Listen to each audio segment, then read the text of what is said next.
Assalamualaikum warahmatullahi wabarakatuh. Jamaah dimanapun berada, jangan lupa dukung dan tonton terus channel Masjid Agung At-Taqwa Kota Cani. Tonton, subscribe, like, share, and comment. Assalamualaikum warahmatullahi wabarakatuh. Alhamdulillah, asyhadu an la ilaha illallah, asyhadu anna sayyidina Muhammad Rasulullah. Salatan wa salaman ala sayyidina Muhammad wa ala alihi wa sahbihi ajma'in. Amma ba'du, qala Allah ta'ala fi kitabihil karim, Bismillahirrahmanirrahim. Innani anallahu la ilaha illa ana fa'budni wa aqimis salah li dzikri. Qala Rasulullah sallallahu alaihi wasallam, awwaluddin ma'rifatullah, sadaqallahul azim wa sadaqa rasuluhul karim. Dengan rahmat Allah, pada malam yang berbahagia ini kita telah dapat melanjutkan kembali pengajian kita tentang ilmu aqidah.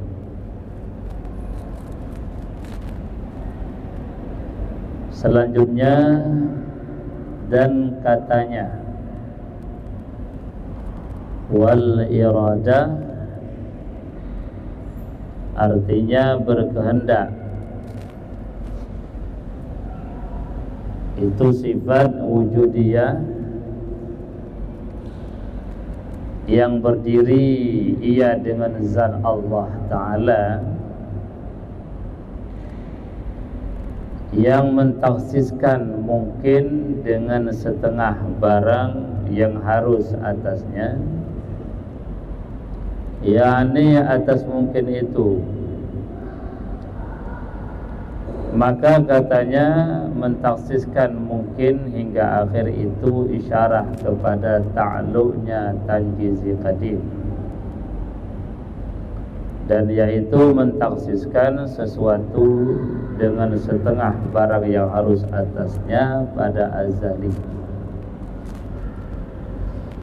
atau isyarah kepada ta'alluqnya tanjizi hadis, karena dibinakan atas qaul yang berkata dengan dia, dan yaitu mentaksiskan sesuatu dengan demikian itu pada ketika mengadakan dia atau mengadamkan dia. Tiada isyarah kepada ta'alluqnya suluhi kadim, dan yaitu patutnya pada azali bagi mentaksiskan mungkin dengan tiap-tiap sesuatu dari barang yang harus atasnya, karena bersegera paham daripada ta'bir dengan taksis itu bahwa murad taksis itu dengan fi'il. Dan lagi pula ta'bir dengan setengah barang harus atasnya itu berkehendaki ia akan dia, yakni akan taksis dengan fu'ul, karena bahwa iradah itu patut pada azali bagi mentaksiskan mungkin dengan tiap-tiap sesuatu daripada barang yang harus atasnya, tiada dengan setengahnya, maka hanyalah. Maka hasil bagi iradah itu tiga ta'alluq, karena dibinakan atas kaul yang berkata dengan bahwa iradah itu ta'alluq tanjizi hadis. Berulang kaul yang tahqiq bahwa demikian itu, yakni tanjizi hadis itu tiada ta'alluq yang mustaqil, tetapi menzahirkan bagi ta'alluq tanjizi kadim jua. Dan atas kaul ini maka adalah bagi iradah itu dua ta'alluq jua, maka hanyalah salah satu daripada keduanya suluhi kadim dan kedua tanjizi kadim.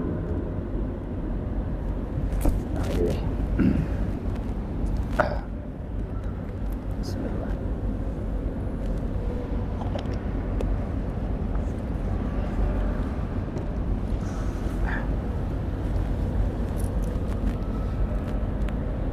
Dan selanjutnya, sifat yang wajib bagi Allah itu disebutkan dengan sifat iradah.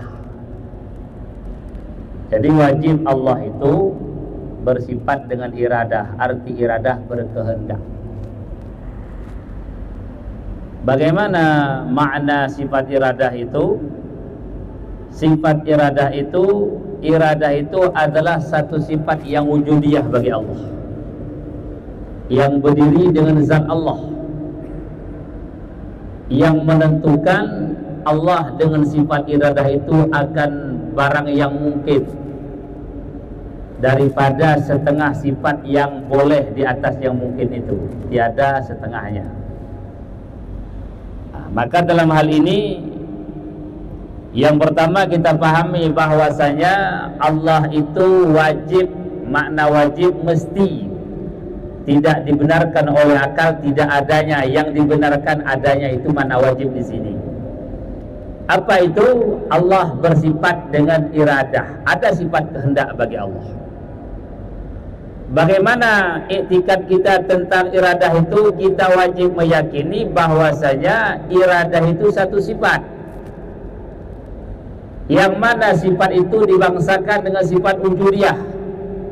Apa makna wujudiyah? Sifat yang dibangsakan kepada ada. Apa maknanya? Kalau seandainya Allah membuka hijab, kalau seandainya Allah menampakkan kepada kita, sungguh bisa kita lihat sifat iradahnya, bukan zatnya. Zatnya lagi sifat. Karena kita sampaikan bahwasanya sifat yang bisa kita lihat hanya 7: kudrah, iradah, ilmu, hayah, sama, basar, kalam. Itu sifat ma'ani. Jadi sifat ma'ani itu disebutkan dengan sifat wujudiyah, dibangsakan kepada ada. Makna dibangsakan kepada ada kalau dibuka hijab. Kalau Allah membuka tabir, halangan, hijab, penghalang, sungguh kita bisa melihat akan sifat itu. Maka iradah bagian daripada sifat wujudiyah. Yang mana sifat itu berada pada zat Allah, berdiri. Makna berdiri, zat Allah bersifat dengan iradah itu. Maka iradah Allah berdiri pada zat Allah, bukan pada diri kita. Bagi kita malah sifat Tuhan. Jadi ulang keliru telur sifat Tuhan mata mengko syirik. Sifat Allah hanya pada Allah. Maka iradah salah satu sifat yang kesempurnaan bagi Allah, sifat yang wajib bagi Allah. Maka sifat iradah Allah itu berdiri pada zatnya Allah Ta'ala, bukan pada zat yang lain, bukan pada yang selain Allah.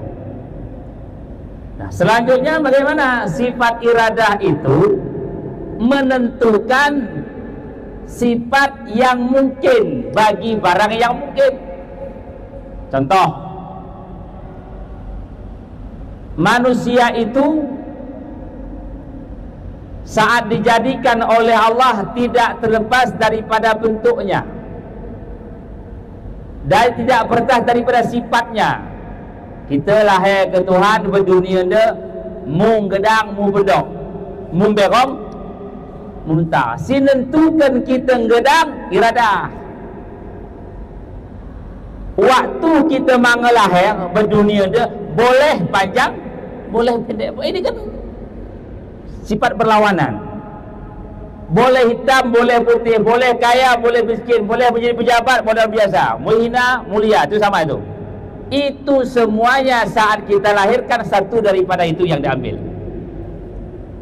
Waktu kita lahir menggedak, bagian lahir pendok.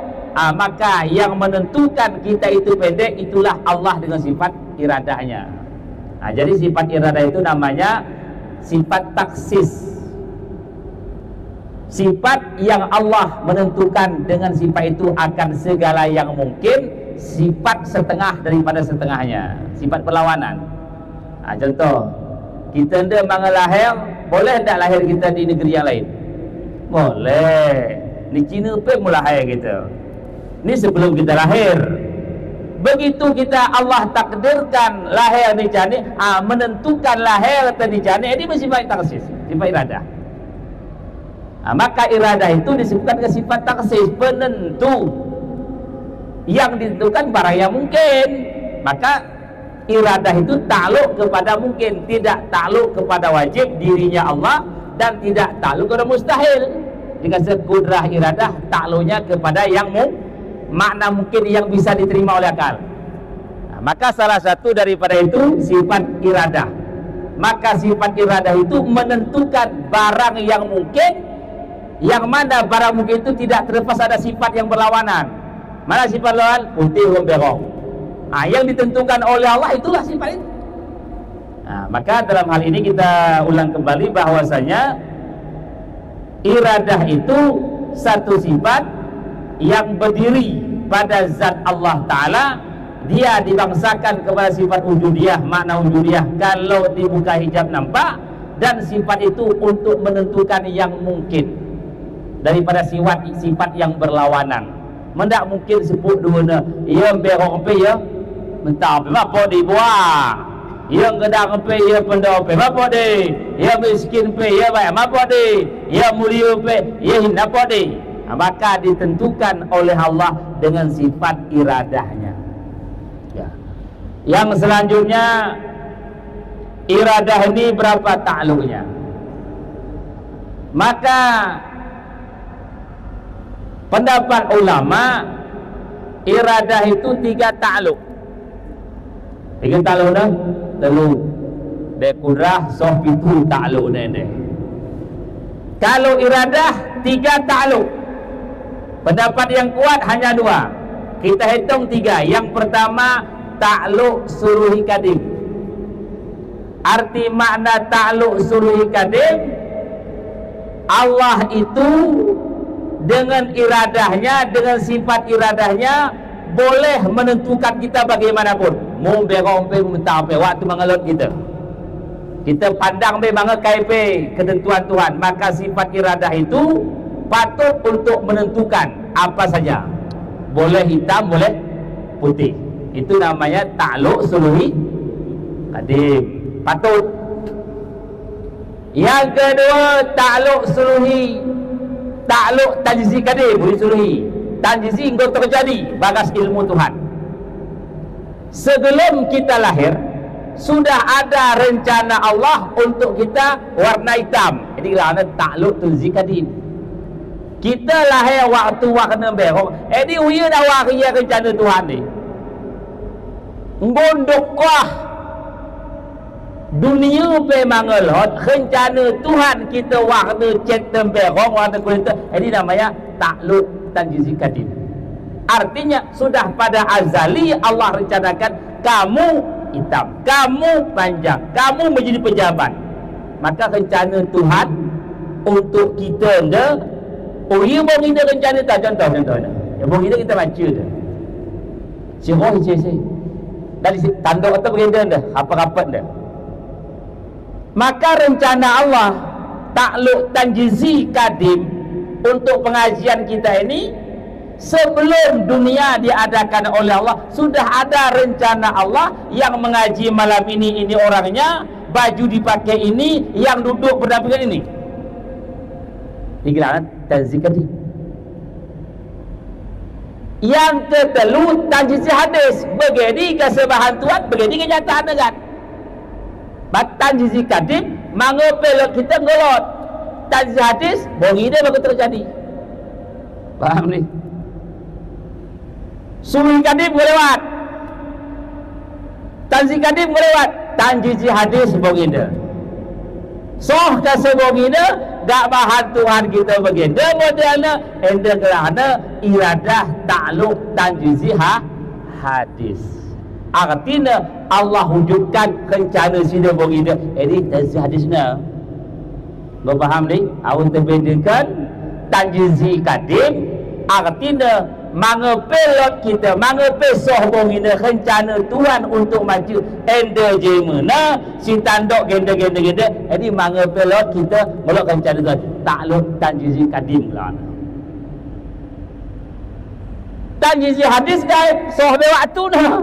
Begini dah. Ini kerana tanjizi hadis terbukti Allah nyatakan sesuai dengan rencana Allah yang sudah lama itu pada malam ini. Itulah namanya tanjizi hadis. Maka tanjizi hadis ini sebenarnya bukan takluk tersendiri, menyatakan rencana Allah yang sudah lama itu. Itu makanya takluk jua saja. Pertama, ta'alluq suluhi qadim, yang kedua ta'alluq tajzi qadim. Tajzi hadis tidak ta'alluq ya di sebenarnya, menzahirkan rencana Allah. Contoh, baginda golok rencana Tuhan dia kan. Golok ini tajzi qadim dia dah. Cuma baginda menzahirkan saja. Maka sebagian ulama menzahirkan ini juga sebagai bentuk ta'alluq tajzi hadis. Maka inilah kajian tentang iradah baginda. Kita simpulkan pendapat yang kuat. Pertama baik, fungsi daripada iradah itu menentukan. Ia tidak mahan. Si mahan ini kudrah. Paham kan? Kudrah tukang menzahirkan, menciptakan. Iradah sedang menentukan. Maka iradah ini sifat yang menentukan mungkin. Dan iradah itu 3 ta'alluq. Pendapat yang kuat 2. Yang pertama ta'alluq suluhi qadim. Artinya sebelum kita ada ini, sebelum ada rencana Allah untuk kita ini, kita boleh warna hitam, putih, panjang, pendek itu murni. Yang kedua ta'alluq tajzi qadim. Allah sudah menentukan jauh-jauh hari bagaimana model kita. Kaya, miskin, mulia, hina, panjang, pendek.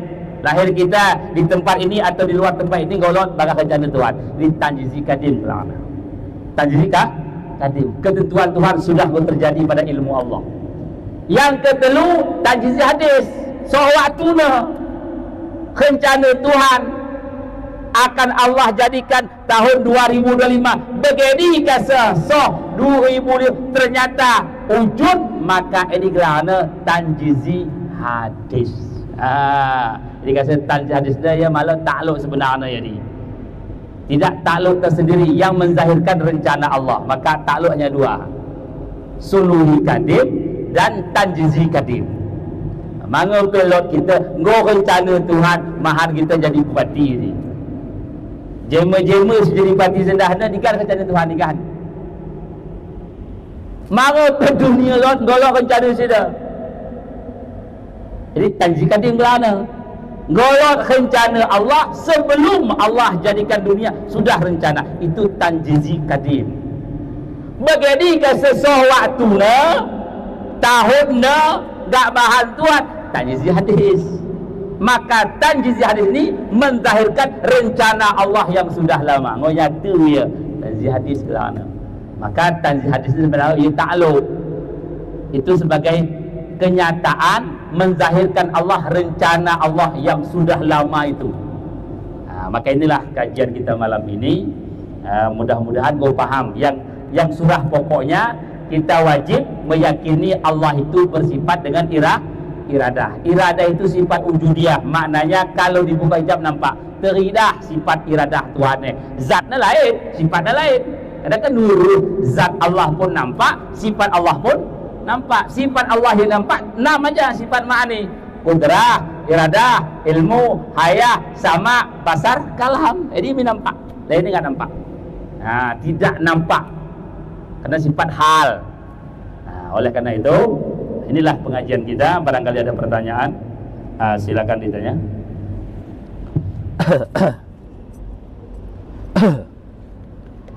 Bismillah. Assalamualaikum warahmatullahi wabarakatuh. Izin saya bertanya Ustaz. Yang pertama, kalau tidak salah di surah-surah sebelumnya pernah Ustaz ajarkan ke kami bahwa zat Allah itu tidak tempat bersandarnya salah satu benda apapun, termasuk juga sifat. Nah, pertanyaan saya, lantas kalau memang Allah itu tidak mengandung, tidak dikandung, tidak tempat tempel, tidak menempel, lantas sifat Allah ini di mana posisinya? Apakah di zat Allah, di luarnya, di dalamnya, atau seperti apa? Itu yang pertama, Ustaz. Terus yang kedua, kalau memang iradah Allah itu ada tanjizi qadim, sudah ditentukan sebelum alam ini diciptakan, lantas bagaimana di sana fungsi ikhtiar kita, fungsi usaha, fungsi doa. Jadi kalau memang kita tidak mengimani ini, menyalahi akidah kita. Berarti sudah ditentukan nanti tujuan akhir kita, pola bin pola neraka, pola bin pola di surga. Nah, lantas yang kita lakukan ini bagaimana kadarnya, bagaimana fungsinya? Itu yang kedua. Mohon maaf, ini yang ketiga, Ustaz, agak melenceng sedikit. Saya mau bertanya fikih, ingin menambah wawasan juga. Ini tentang fikih saya ceritakan, izin menceritakan kronologinya dulu, Ustaz. Ada seorang suami menikah lagi dengan seorang perempuan. Kebetulan istri kedua ini adalah orang yang bergaji, entahkah dia kawan polisi atau PNS. Lantas di peraturan pemerintah kan tidak boleh perempuan itu menjadi istri kedua. Lantas karena takut bermasalah, pecat si istri kedua ini, dia pakatlah dengan suaminya. Dibuatlah surat pernyataan bahwa dia telah menceraikan istrinya yang kedua tadi. Sementara orang itu sudah pakat bahwa kita tidak betul-betul bercerai, kita hanya untuk mengamankan posisi itu saja. Jadi biar nanti pekerjaanmu selesai, hubungan kita tetap berjalan. Pertanyaan saya, ini jatuh tidak talak kalau seperti ini? Terima kasih Ustaz, dan penjelasannya. Assalamualaikum warahmatullahi wabarakatuh. Yang pertama, kita meyakini, mengimani ada zat Allah, dan juga kita meyakini ada sifat Allah. Zat Allah ada, sifat Allah ada, termasuk iradah. Bagaimana zat Allah dengan sifat, ini sudah kita sampaikan. Kita tidak bisa mengatakan bersatu, seperti gula yang sudah pecah dengan air, bis go lawe go bersatu lah kan, hadi lawe pe hadi mis pe. Maka zat Allah dengan sifatnya enggak boleh kita katakan bersatu, dan tak boleh kita katakan dua. Bagaimana ulawe nanya tu, bagaimana juga tidak kita ketahui kaifiatnya. Maka untuk ranah ke sana kita tidak wajib memahami, karena memang nggak mau paham. Hanya kita meyakini ada zat Allah dan ada sifatullah, itu aja dulu. Karena untuk ranah beda masuk naik, tak sokin pemaham, tak kim kita pahami baik. Dek kita sebutkan dan bagi menyatu, bagi ngelawe ke orang bulu kan. Kita katakan mesti pisah, bagi dinding gocek mendang, dua kan? Enggak boleh juga. Maka intinya dalam hal ini kita untuk menyelamatkan akidah saja, untuk cari aman, jalan aman. Karena akidah ulang berani diri kita, kada ini lain ini. Cari posisi aman saja dulu. Jadi untuk amannya bagaimana? Kita wajib meyakini ada zat Allah dan ada sifat Allah. Bagaimana zat sifatnya itu berbeda? Itu wallahu alam. Tidak kita tahu kaifiatnya. Dan tidak ada satu keberuntungan juga. Keberuntungan hanya kita meyakini ada zat Allah dan ada sifat Allah. Jadi sifat Allah pada Allah ya. Jangan sampai ada juga keliru hari ini. Lo sifat Tuhan mata menjadi Tuhan kita pegang. Tak apa ni. Banta sifat bahawa method. Maka si Tuhan sifat kadim. Yang kedua kayak kedua kayak bagaimana? Kalau memang iradah Allah, ketentuan Allah itu memang sudah ada jauh-jauh hari, apa fungsi doa kita? Fungsi doa beribadah, bukan untuk mengatur Tuhan, bukan merintahkan Tuhan. Karena doa dimaul ibadah. Sebenarnya kalau orang berdoa itu bukanlah terima diharapkan. Kita ingin itu menjadi pahala ibadah. Terima tak terima, beribadah. Tugas kita apa? Ikhtiar, berusaha untuk baik, walaupun ketentuan sudah ada, tapi kita nggak tahu ketentuan itu. Terkecuali sahabat-sahabat yang sudah tahu. Contoh, ada sahabat waktu sakit nggak mau berobat, sukun galak, kayak kasihkan daun, buku toh ndak lenjuah aku. Kita mendatikan edi. Dah, satu sahabat yang pendapat yang lain mengatakan walaupun kita ndak lenjuah, kita ambil faedah ibadah. Mau kita tohkin kita ndak lenjuah, maka kita berdoa, kita berobat, itu bagian ibadah. Dia kata tak kita tera ujung ayat. Cuma kita itu untuk ikhtiar berusaha untuk baik. Walaupun pagi tidak mustajabah, paling kurang kita membaca ibadah. Geluh dah untuk ibadah jen. Jadi kita faedah geluh tu malah lain. Faedah hidup, faedah umur hanya ada ibadah. Maka sia-sia geluh, sia-sia umur kalau enggak ibadah. Malah kayak apa tidak? Ada guna kai pun tak guna. Anda harus tersadar ini.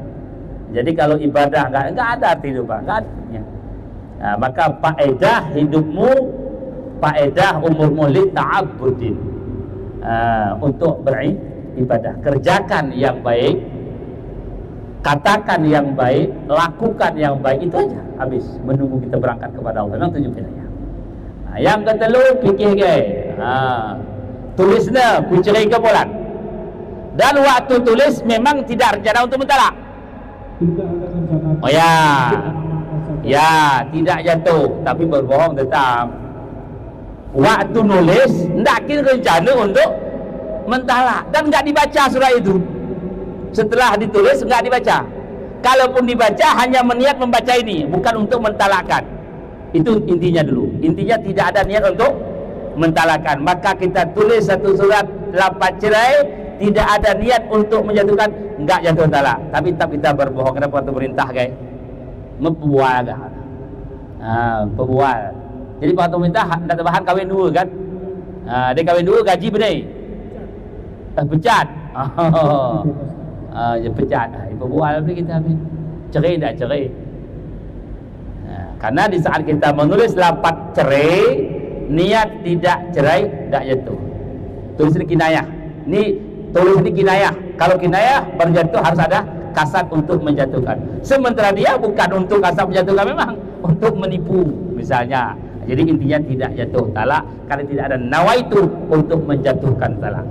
Sama seperti surat biasa kita bikin di rumah kita. Ku ceraikan kamu. Dalam hati enggak cerai, enggak jatuh juga. Tapi jangan bermain-main dengan itu. Intinya enggak jatuh karena enggak ada kasat. Habis.